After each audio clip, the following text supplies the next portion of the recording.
Adik-adik percayalah, semua penyakit kita ingin cepat sembuh. Mau penyakit kusta, sakit kepala, sakit gigi, sakit utang, semua kita ingin cepat sembuh. Satu-satunya penyakit yang kita tidak mau sembuh adalah penyakit jatuh cinta. Inilah penyakit jatuh cinta, nggak mau kita kalau sembuh. Maunya kita jatuh cinta selamanya. Minta ya Allah, berikan hidayah kepada mereka. Masya Allah. Coba membeda. Inilah yang disebut dakwah dengan cinta. Kisah kedua, bicara soal cinta. Bapak saudara-saudara sekalian, cinta, dakwah dengan cinta, dan cinta tidak akan muncul tanpa ada kesabaran. Coba kita kira gampang jadi ustadz. Wah, banyak itu cobaannya, bos. Bayangkan kalau kita diundang sampai di sana, kita berharap nak kasih makan ki dulu, baru kita tiba dari Balikpapan. Apa kek sedikit mau? Toh, jantung makin langsung buka ini, ustaz.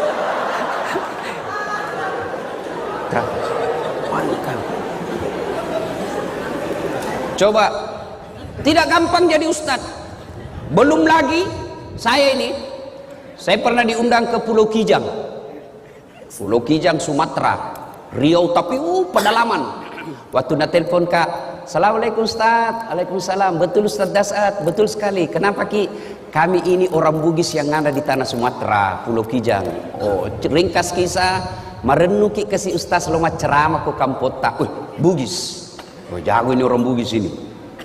Ya, jadi saya minta tolong jelaskan bagaimana ke sana. Dia bilang, Ustaz, naik pesawat dulu ke Jakarta, dari Jakarta kemudian ke Jambi, dari Jambi menyeberang speed ke Pulau Kijang. Saya bilang, berapa lama naik speed?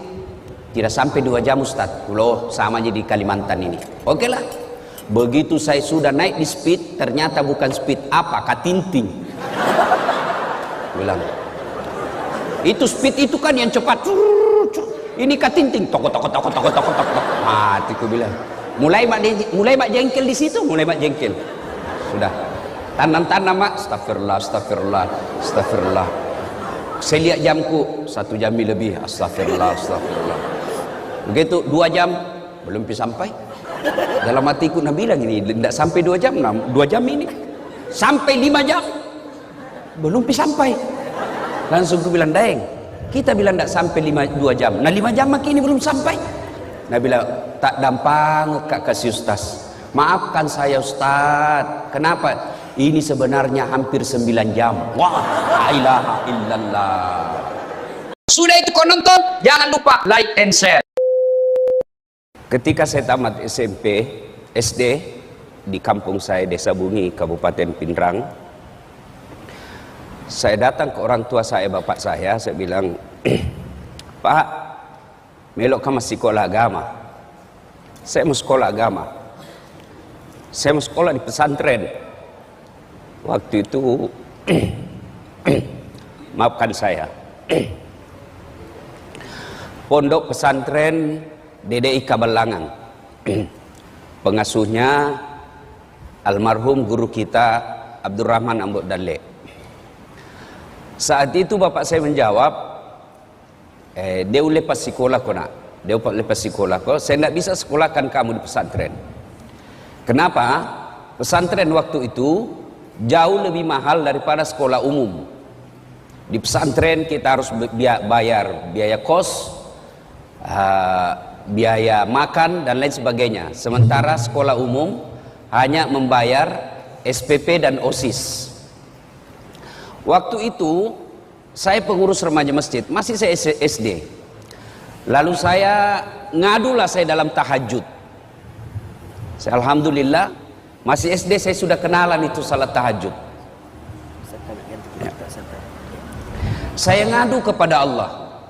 Kalau bahasa Bugisnya mah peletuk Kak. Tidak ada keluargaku orang kaya, tidak ada keluargaku pejabat. Lalu saya ngadu kepada Allah, ya Allah, kenapa kau lahirkan saya bapakku miskin? Saya tidak minta beli motor, saya tidak minta beli mobil, saya cuma mau sekolah agama. Alhamdulillah, saya malah sekolah umum, SMP di kampung, SMA 4, sarjana saya ada 2, sospol 1, sarjana syariah 1, sospol pun hampir 4 semester saya rahasiakan ke bapak saya, karena bapak saya tidak mau kalau saya sekolah politik. Dia bilang, itu politik pak beleh-beleh. Saya selesai S2, S3 dan seterusnya. Apa yang membuat saya terharu?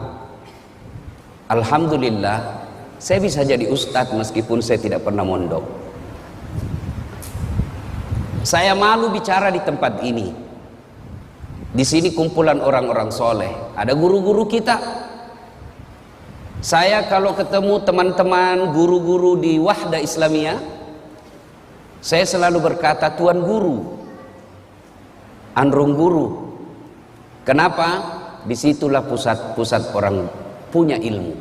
Saya ini hanya pandai menyebarkan ilmu.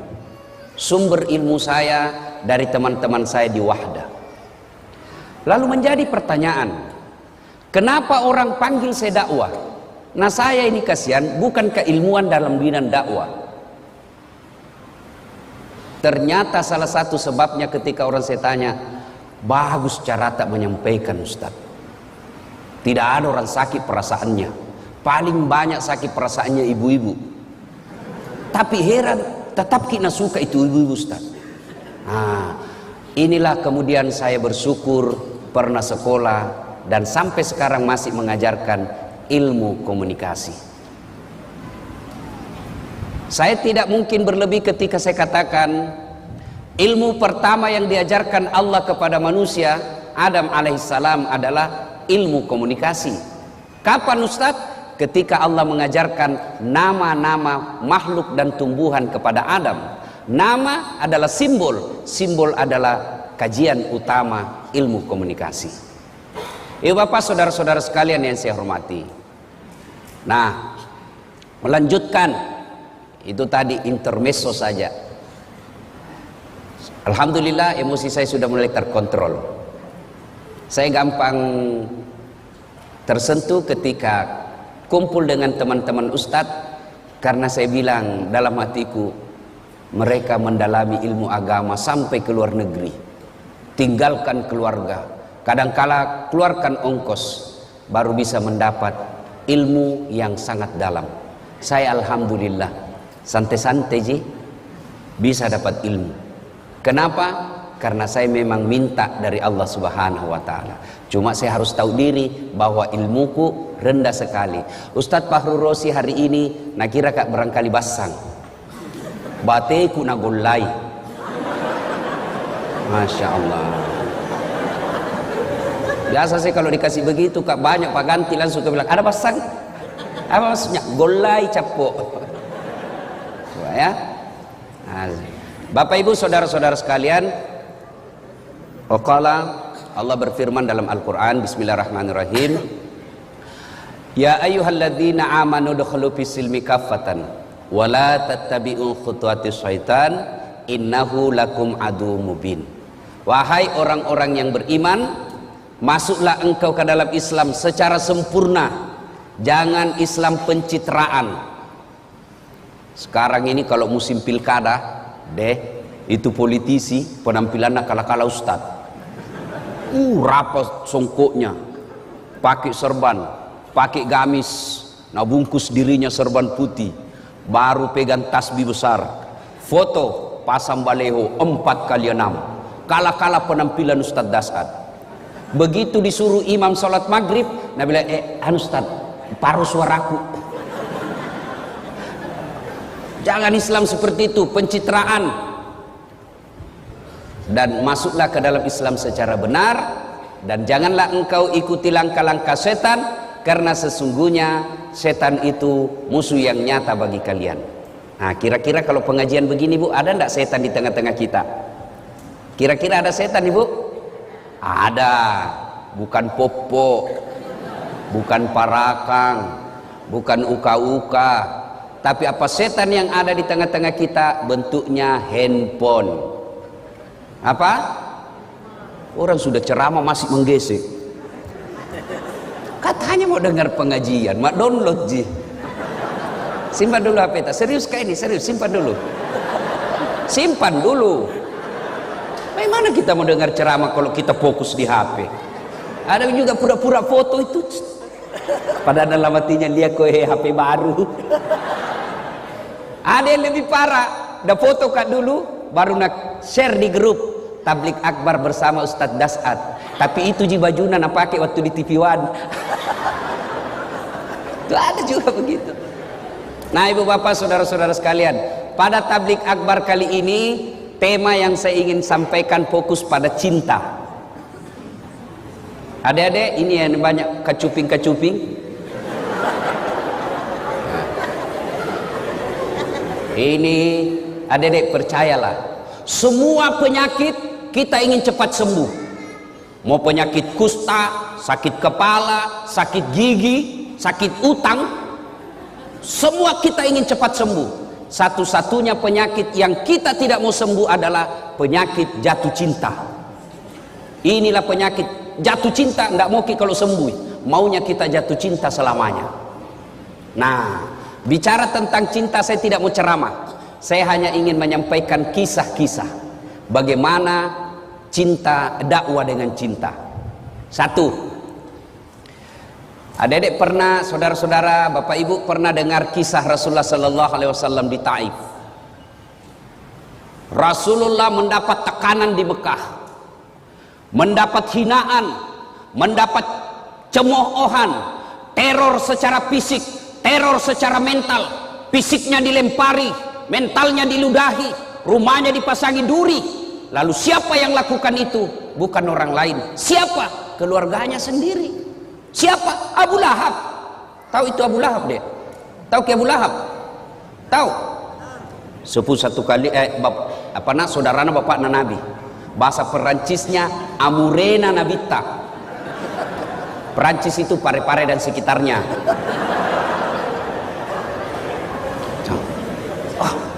Kalau orang lain yang teror kita, bos, bisa dilawan. Kalau orang lain yang menghina kita, kita bisa aja berkelahi. Tapi ini paman kita. Kita berharap ketika kita yatim piatu, kita berharap ketika tidak ada lagi orang yang mampu menolong kita, ada paman, ada saudaranya bapak kita yang tokoh masyarakat di kampung itu. Tentu harapan kita, mudah-mudahan kodong ini pamanku bisa tolong kak. Tapi apa yang terjadi? Justru pamannya Nabi dan istrinya yang teror Nabi. Bayangkan, teror fisik, teror mental. Tapi Nabi tidak pernah lebay. Tidak pernah kita dengar Nabi cuti jadi rasul. Karena tekanan-tekanan akhirnya cuti 1 bulan. Tidak pernah. Lalu dalam desakan dan hinaan seperti itu, Rasulullah Sallallahu Alaihi Wasallam ke Taif. Saya waktu terakhir ke umrah, saya sempat ke Taif. Itu Taif, kita naik tebing-tebing gunung. Kemudian sampailah kita di Taif. Nabi sampai di Taif, waktu itu jalan kaki. Saya naik mobil masih hampir 2 jam. Itu pun ada teman saya mabuk. Kenapa? Ular tangga. Naik lagi. Anak-anak zaman now tidak tahu ular tangga. Kita dulu waktu tak kecil ular tangga, ular tangga. Kalau dapat tangga naik lagi. Begitu dapat ular turun mungkin sedek. Coba, masya Allah. Sampai di Taif, apa Nabi lalu sampaikan? Nabi lalu sampaikan keinginannya. Saudara-saudara sekalian, minta pertolongan. Nah, saya ajak kalian ikut beriman kepada Allah. Jangan sembah kecuali Allah. La ilaha illallah Muhammad Rasulullah. Bagaimana reaksi orang Taif? Masya Allah. Orang-orang tua di Taif nak kumpulkan itu anak-anak. Anak-anak bocah, ABG. Dia bilang, pikul lempar itu, lempari. Bayangkan Pak, kalau orang dewasa lempar ki, masih kita merasa terhormat. Kenapa? Seusia ki bos. Tapi anak-anak yang ngusir kita, itu tekanannya, tekanan psikologisnya sangat tinggi. Lalu pada saat Nabi dilempari, datang malaikat Jibril menawarkan bantuan. Dia bilang Jibril, kalau bahasa kita, Mas bro, Muhammad, tak lewat-lewat itu. Saya diperintah Allah, berdoa kau saja, Allah angkat, saya diperintah Allah, saya lempar ini satu kampung, saya hancurkan mereka. Kira-kira kita dek, ada ini borong ki, nabuli ki satu kelas, tiba-tiba datang ke polsek, bagaimana? Apa jawaban tak kira-kira? Kalau saya satu kampung lempari kak, tiba-tiba datang Densus, bagaimana Ustaz? Tangkap, tembak semua. Tapi apa jawaban Nabi? Jibril, kalau betul Allah ingin mendengar doaku kali ini, saya hanya ingin berdoa, ya Allah, berikan hidayah kepada seluruh masyarakat Taif. Jangan hancurkan mereka. Mereka lakukan itu karena dia tidak tahu saya. Mereka lakukan itu karena mereka tidak paham apa yang ingin saya bawakan kepada mereka. Saya hanya minta, ya Allah, berikan hidayah kepada mereka. Masya Allah. Coba membeda. Inilah yang disebut dakwah dengan cinta. Kisah kedua, bicara soal cinta. Ibu bapak, saudara-saudara sekalian,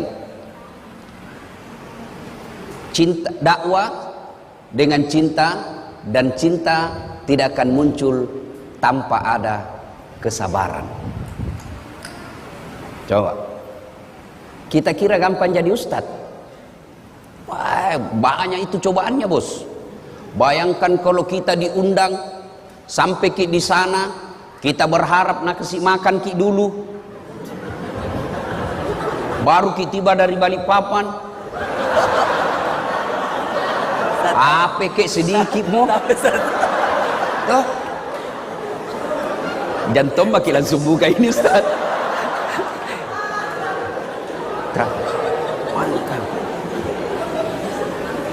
Coba, tidak gampang jadi Ustaz. Belum lagi saya pernah diundang ke Pulau Kijang. Pulau Kijang Sumatera, Riau, tapi pedalaman. Waktu nak telepon kak, Assalamualaikum Ustaz. Waalaikumsalam. Betul Ustaz Dasat, betul sekali. Kenapa ki? Kami ini orang Bugis yang ada di tanah Sumatera, Pulau Kijang. Oh, ringkas kisah, merenung ki kasih Ustaz loma ceramah ke Kampota. Bugis. Oh, jago ini orang Bugis ini. Ya, jadi saya minta tolong jelaskan bagaimana ke sana. Dia bilang, Ustaz, naik pesawat dulu ke Jakarta, dari Jakarta kemudian ke Jambi, dari Jambi menyeberang speed ke Pulau Kijang. Saya bilang, berapa lama naik speed? Tidak sampai 2 jam Ustaz. Pulau sama aja di Kalimantan ini. Oke lah. Begitu saya sudah naik di speed, ternyata bukan speed, apa? Katinting. Bilang, itu speed itu kan yang cepat. Ini katinting. Toko. Mati ku bilang. Mulai mak jengkel di situ, mulai mak jengkel. Sudah. Tanam-tanam mak. Astagfirullah. Saya lihat jamku 1 jam lebih. Astagfirullah. Begitu 2 jam belum sampai. Dalam hatiku nak bilang ini tidak sampai 2 jam, 2 jam ini. Sampai 5 jam belum sampai. Langsung aku bilang, Daeng, kita bilang tidak sampai 2 jam. Nah 5 jam makin ini belum sampai. Nah bilang, tak gampang kak kasih Ustaz. Maafkan saya Ustaz. Kenapa? Ini sebenarnya hampir 9 jam. Wah, la ilaha illallah. Saya bilang, kenapa tidak terus terang? Supaya saya sediakan fisik dan mental. Apa dia bilang? Kalau saya jujur Ustaz, pasti Ustaz tidak mau datang. Itu kuncinya adalah kesabaran. Itu baru perjalanan bos. Coba bayangkan. Itu kisah-kisah perjalanan dakwah.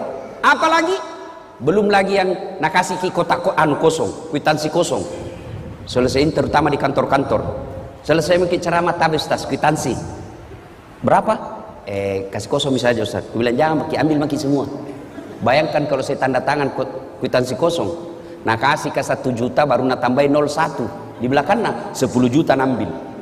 Baru nak kasih ki 1 juta 9 juta nambil. Maka saya bilang jangan bos, ambil maki semua. Kalau saya tanda tangan saya ikut berpartisipasi dalam kebohongan. Itu tantangan dakwah. Lalu apa yang membuat saya kemudian tenang? Saya bilang, berapa tong ini? Siapa ini? Dasat Latif. Masih banyak dosanya. Masih cinta dunia. Masih mau poligami. Kenapa kita ketawa ibu? Daripada saya bilang tidak baru dalam hatiku iya. Munafik namanya, mau tapi tidak berani. Itu jadi masalah, berani apa enggak? Itu jadi masalah, bos.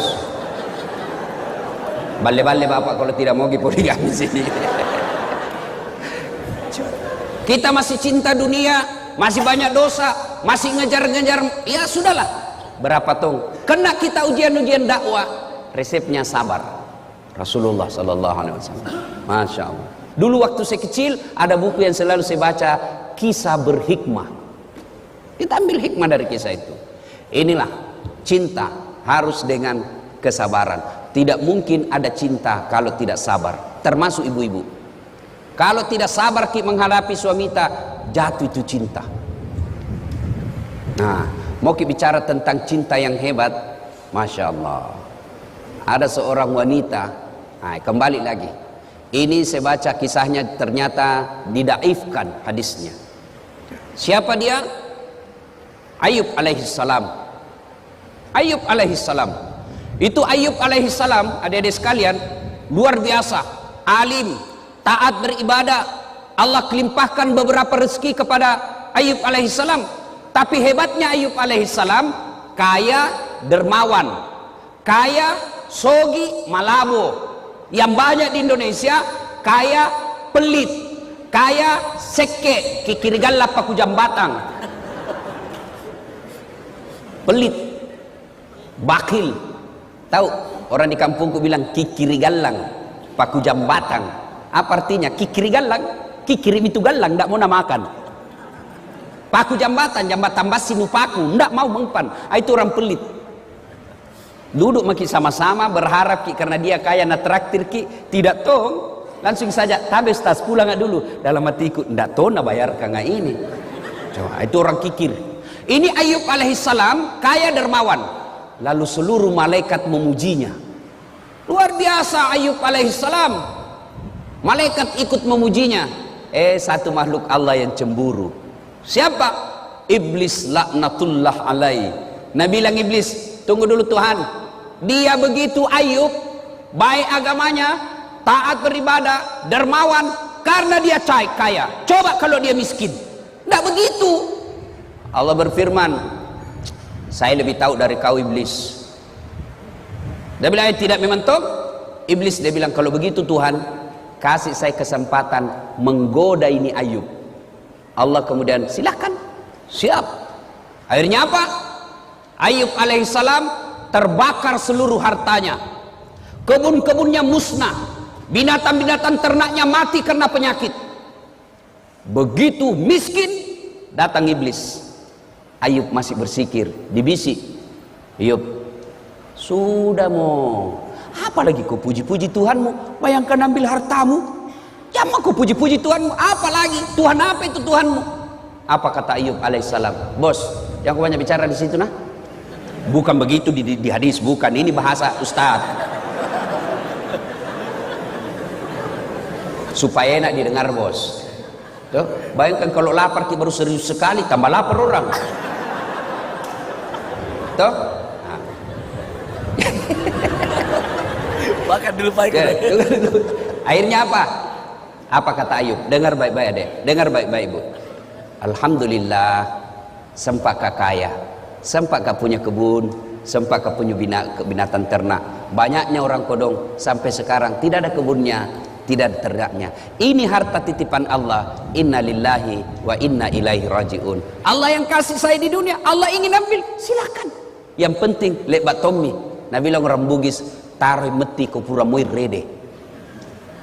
Oh, Nabi bilang kalau bahasa kita, dia bilang kira-kira kalau bahasa kita ya, apai. Dia bilang itu iblis, apa masih mau kok? Hebat gitu. Nabi bilang tidak. Itu Ayub begitu karena dia anaknya. Coba kalau tidak ada anaknya. Allah berfirman tidak ada anaknya atau tidak, dia taat. Akhirnya apa? Wafat lagi anaknya. Datang lagi iblis. Bos, sudah itu kau sembah Tuhanmu. Bayangkan dari ada hartamu nambil mi. Sekarang anakmu lagi nambil. Sudah mi. Apa kata Ayub alaihissalam? Jangan kau banyak bicara di situ deh. Bosan kuliah kok.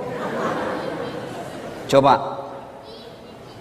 alhamdulillah sempat kau punya anak. Banyaknya itu orang kodong. bertahun-tahun sampai tua tidak punya anak. Alhamdulillah ada anakku. Setan tak kancing. Tapi dia jujur lagi sama Allah. Tidak memang Tuhan. Coba kalau dia sakit, tidak mungkin dia begitu. Allah dia bilang, saya lebih tahu sehat atau sakit. Dia tetap sabar beribadah kepadamu. Akhirnya apa? Dicoba lagi Ayub alaihissalam. Dengan apa? Penyakitnya tidak tanggung-tanggung. Ayub alaihissalam datang lagi di iblis. Bayangkan Tuhanmu nambil hartamu, nambil anakmu. Sekarang kau lagi nak kasih sakit. Sudah mi. Apa kata Ayub alaihissalam? Bosan-bosan kuliah kok, tidak berhentimu datang sama saya. Tidak ada apa-apanya ini. Masya Allah, puluhan tahun saya sehat.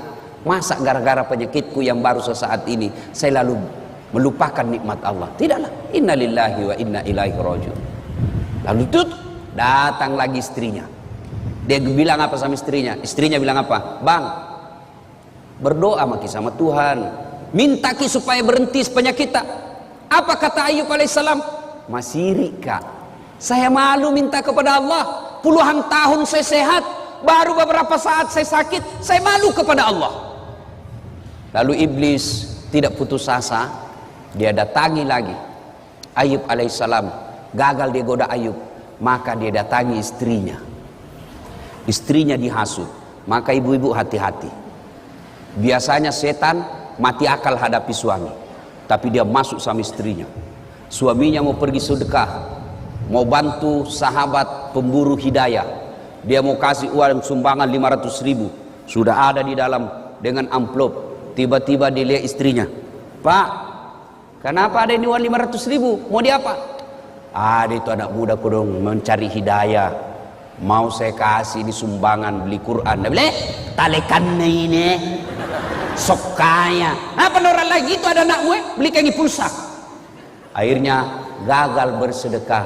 Kenapa? Godaan setan dunia dalam bentuk istri lebih besar daripada godaan yang tidak kelihatan. Itu Nabi bilang orang di kampungku setan mak bulu-bulu. Susah diusir. Kalau setan yang tidak kelihatan baca basmalah lari. Kalau istri tak dibacakan Yasin, dia bilang, kok kira kau mati? Coba. Sampai-sampai ada bapak-bapak ditanya sama istrinya, ada warna kau suruh simpan di bawah tempat tidur. Didapat sama istrinya. Nah bila istrinya, Pak, uang apa ini 1,5 juta? Uang sial. Maksudnya apa? Baten aku sembunyi udah apa Ji? Ada ibu-ibu begitu sini. Bapak saudara-saudara sekalian, Ayub alaihissalam, kemudian setan ternyata berhasil menggoda istrinya. Apa? Istrinya berkata, Bang, tak dampangak kak kasih, maafkan saya. Apa boleh buat? Saya tinggalkan ki. Dia bilang Ayub alaihissalam, ya sudah limpah. Kalau mau tinggalkan kak silakan, tapi pulang kau nanti suatu saat saya pukul kau 100 kali, saya cambuk. Insya Allah. Tidak sampai di situ godaan setan. Apalagi penduduk satu kampung dihasut. Dia datangi penduduk tokoh-tokoh masyarakat. Dia bilang, usir Ki Ayub, usir dari kampung. Kenapa? Nah tulari kau nanti itu penyakitnya. Dia akan membawa satu kampung ini penyakit, semua kena penyakit. Usir Ayub. Datang kepala kampungnya. Ayub, maafkan kami cinta kepadamu Ayub, tapi mohon maaf, kami takut ketularan penyakitmu. Akhirnya apa? Ayub alaihissalam diusir dari kampungnya dalam keadaan sakit, dalam keadaan miskin, ditinggalkan oleh istrinya. Ayub alaihissalam pergi ke padang pasir, lalu bikin tenda-tenda. Disitulah kemudian Allah mengabulkan doanya Nabi Ayub alaihissalam. Lalu Allah perintahkan kepada Jibril alaihissalam, hentakkan kakinya Ayub. Dia hentakkan pasir, lalu keluar air, lalu ditutuplah air itu dengan pakaiannya Ayub. Lalu pakaian itu yang penuh air digosokkan ke seluruh tubuhnya, sembuh Ayub alaihissalam. Ini kekuatan kesabaran. Kalau ini dimiliki dalam dakwah, aman. Kita kira itu pergi menceramah semua orang senang. Tidak. Ada juga iblis. Iblisnya dalam bentuk apa? Penguasa yang sombong. Iblisnya dalam bentuk apa? Orang kaya yang takabur. Penguasa dalam bentuk apa? Godaan-godaan dunia. Maka solusinya adalah kesabaran. Dan kesabaran itu akan melahirkan cinta. Tanpa kesabaran tidak mungkin ada rasa cinta. Nah, aplikasinya sekarang, aplikasinya, ayo, kalau kita cinta dalam dakwah, jangan menyalahkan dan menakut-nakuti orang. Saya tidak tahu Ustadz ini kisah sahih atau tidak, tapi saya selalu bilang, saya ambil hikmahnya saja. Suatu ketika datanglah pemuda menghadap kepada Nabi Muhammad SAW. Ya Rasulullah, saya ini tukang judi, saya ini tukang mabuk, saya pezina, apa saya boleh masuk Islam? Dia bilang, Nabi, boleh ji, alhamdulillah. Tapi saya tukang judi, saya pemabuk, saya pezina. Dia bilang, Nabi, tidak apa-apa ji. Satu, mau kau janji sama saya? Apa ya Rasul? Kau janji sama saya tidak pernah bohong, alias jujur kau. Dalam hatinya deh, gampang aja. Dia sudah bilang, dia kenapa ini Muhammad dia takut saya tidak jujur. Padahal saya sudah jujur, nyata-nyata saya sudah bilang saya pezina, saya sudah jujur nyata-nyata saya perampok, saya sudah jujur nyata-nyata saya tukang judi, saya pemabuk. Masih dia kira saya tidak jujur. Baik ya Rasul, saya jujur. Oke, syahadat. Syahadatlah anak muda ini. Setelah itu waktu demi waktu berjalan, timbul kebiasaannya lagi. Dia mau berzina, dia cewek cantik mau berzina, tiba-tiba dalam hatinya, saya sudah Islam. Nanti kalau saya ketemu Nabi, apa ku bilang dik? Kau sudah Islam? Iya. Kau berzina? Kalau saya bilang berzina, tidak enakku, Islam baru berzina. Kalau saya bilang tidak, berarti bohong kak. Akhirnya apa? Batal berzina. Selang lagi beberapa saat, mau berjudi lagi. Saya sudah Islam. Saya ditanya Nabi masih judi kah? Tidak enak. Kalau saya bilang tidak, bagaimana? Berarti saya bohong. Akhirnya apa? Batal lagi judi. Mau mabuk, begitu lagi. Seterusnya dan seterusnya dan seterusnya. Lalu dia datang kepada Nabi. Ya Muhammad, luar biasa. Luar biasa kau ya Muhammad. Betul satu yang ku minta, tapi itu intinya. Coba kalau Nabi langsung katakan, tidak boleh. Pezina tidak boleh masuk Islam. Maka dia tidak masuk Islam pada saat itu. Tidak. Lalu kita belajar lagi Al-Quran. Coba lihat Al-Quran. Ketika mengharamkan khamar, ballo, vodka, whisky, Jennifer, Donald, topi miring, apalagi itu lempox. Sekarang lempox itu yang bahaya dan murah. Sekarang ada di Makassar, ada tong komunitasnya. Apa? Komunitas pemuda bernapas dalam kaleng. Hancur juga ya anak muda ini. Lempox na campur lem tikus. Apa nak bilang? Cemen lu men. Masa baru satu botol teler mako? Itu teman tak tahu aja gona sampai masuk di got. Anak muda sekarang malu dibilang kampungan. Saya dulu waktu sekolah, kalau anak-anak sudah bilang, udah saat sini kau. Jangan deh, saya jauh-jauh dari kampung mau ke sekolah baik-baik. Nah bilang kampungan deh ini. Aku bilang biar nih bos, daripada kau tidak ada kampungmu.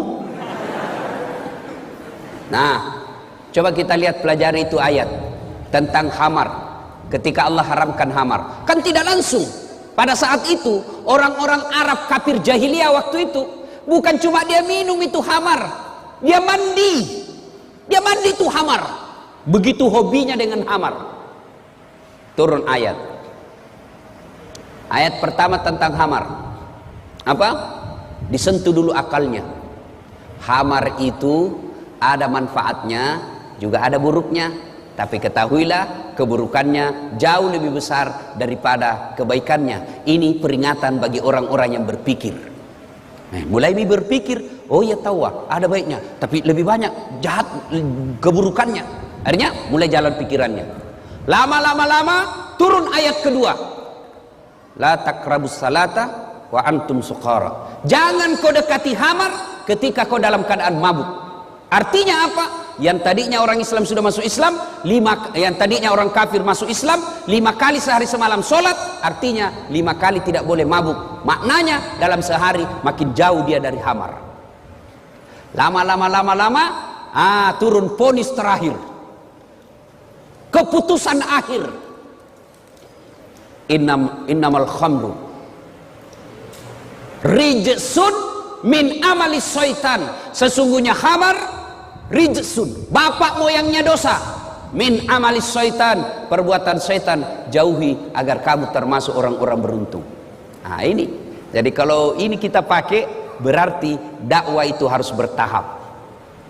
Ada orang pulang pengajian, saya tanya, bagaimana? Tidak mau ikut pengajian Ustaz. Apa? Dede itu Ustaz saya sangi neraka na cerita, pemalak-malak. Coba. Nah ibu bapak saudara-saudara sekalian, terlalu banyak saya bicara, nanti terlalu banyak salahnya. Nanti kalau ada salah, Ustaz Fahrul Rosi yang akan meluruskannya. Demikian, pada intinya Rasulullah berhasil menyampaikan dakwah dan sampai kepada kita ajaran-ajaran Islam ini karena disampaikan dengan cinta. Kalau kita berdakwah dengan cinta, maka insya Allah tidak ada yang menjadi musuh kita. Ya, salah boleh kita berbeda pendapat, Dedek, boleh. Saya itu sepanjang perjalanan jadi dai, saya tidak senang membahas masalah khilafiyah, ikhtilaf, perbedaan pendapat ulama. Saya tidak senang. Lebih baik saya senang bahas itu, bagaimana itu nak muda mau datang di masjid berjamaah, bagaimana itu orang kaya mau bangun masjid, bagaimana ibu-ibu ini diajari anaknya pakai aurat, tutup aurat. Soal bagaimana Nabi dakwah takbir, saya tidak terlalu tertarik. Ada yang begini Ustaz, ada yang begini Ustaz, ada yang begini. Mana cocok semua, yang mana tidak cocok, yang tidak angkat tangannya. So, begitu saja ya.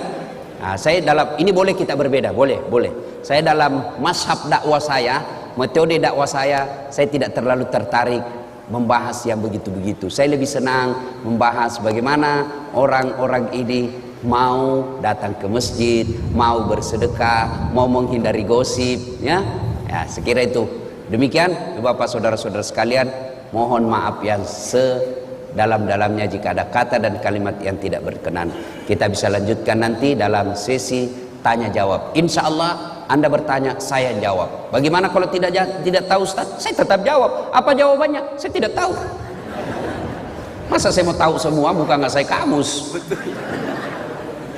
Cukup Ustaz? Alhamdulillah ya. Demikian, mudah-mudahan ada manfaat. Lebih dan kurangnya mohon dimaafkan. Assalamualaikum warahmatullahi wabarakatuh.